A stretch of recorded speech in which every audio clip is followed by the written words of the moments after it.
Panic attacks can be one of the scariest experiences to go through. The attacks can range from a sudden surge of fear that only lasts a few minutes to heart palpitations and shortness of breath that mimic a heart attack. But it's not just the symptoms that make panic attacks so debilitating. It's also the feeling of being out of control. Not knowing why you're having one, or when an attack might strike next, can make daily tasks a challenge. Check link in description for great offer. If you are experiencing panic attacks, you may have a type of anxiety disorder called panic disorder. It is estimated that almost 5% of American adults will experience panic disorder at some point in their lives. The good news is that there are steps you can take to help lessen the severity of the attacks. Plus, the long-term treatments available for managing anxiety and panic attacks are promising. What are the symptoms of a panic attack? Symptoms of a panic attack can vary from person to person and even from attack to attack. Celeste Vissiere, LMHC, who provides cognitive behavioral therapy, says that's why panic attacks can be tricky. When people describe a panic attack to her, they often say, "It felt like I was having a heart attack, and I couldn't breathe." However, everyone can experience different symptoms. Most panic attacks last less than 30 minutes, with the average lasting around 10 minutes, although some of the symptoms may last a lot longer. During this time, you may experience a need to flee until the attack is over. Although the average length of a panic attack may not seem like a long time, for the person experiencing a full-blown attack, it can feel like an eternity. So how can you identify if you are having a panic attack?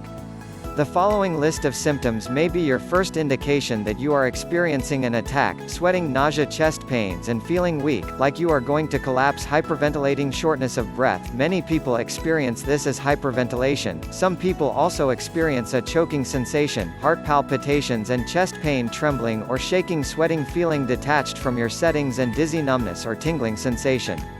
Check link in description for great offer. What can you do during a panic attack to make it stop? When you are in a full-blown panic attack, it can be challenging to stop it. Vissiere says the reason why it feels so difficult is that the physical symptoms actually cause you to panic even more. If you have ruled out other medical diagnoses, and your doctor has confirmed that you are having panic attacks, Vissiere says to try and be intentional in telling yourself that you are going to be okay. Your mind can play tricks on you, and it can feel like you are dying because of the physical symptoms, but if you tell yourself you are going to be okay, it can help to calm yourself down, she explains. When you are experiencing a panic attack, she suggests you work on slowing down your breaths. You can do this by counting backward and taking slow, deep breaths. During the attack, your breaths will feel shallow, and it may feel like you are running out of air. That's why Vissiere suggests these steps. Start by breathing in.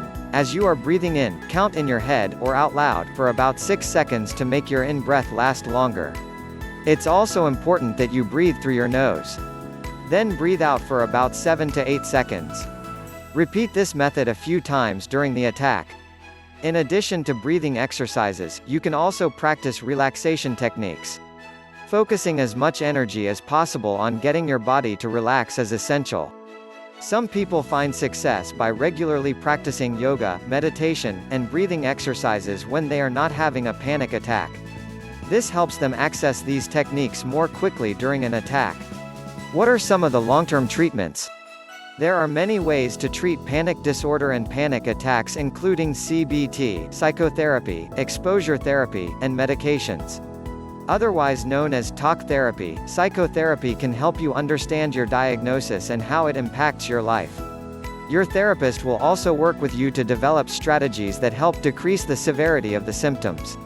One psychotherapy technique that has been proven successful in treating panic disorder and attacks is CBT. This form of therapy emphasizes the important role that thinking has in how we feel and what we do. CBT teaches you new ways of thinking, acting, and reacting to situations that cause anxiety.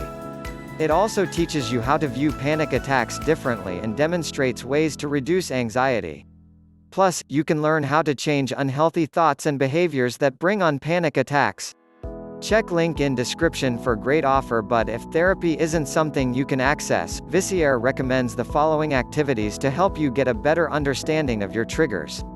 Journal your feelings. Write down the times when you find yourself feeling overwhelmed and anxious. Journal your thoughts. Since most of us deal with negative thoughts we may not even be aware of, it can be helpful to write these thoughts down. This can help you begin to understand how your inner thoughts play a role in your mindset. Daily breathing exercises. Another helpful technique is to work on breathing exercises daily, even when you don't have a panic attack. When you're more in sync with your breaths, you can become more self-aware of when you are not taking them. Even though panic attacks can feel like a heart attack or other serious condition, it will not cause you to die. However, panic attacks are serious and need to be treated. If you find yourself experiencing any of these symptoms on a regular basis, it's essential that you contact your physician for further help.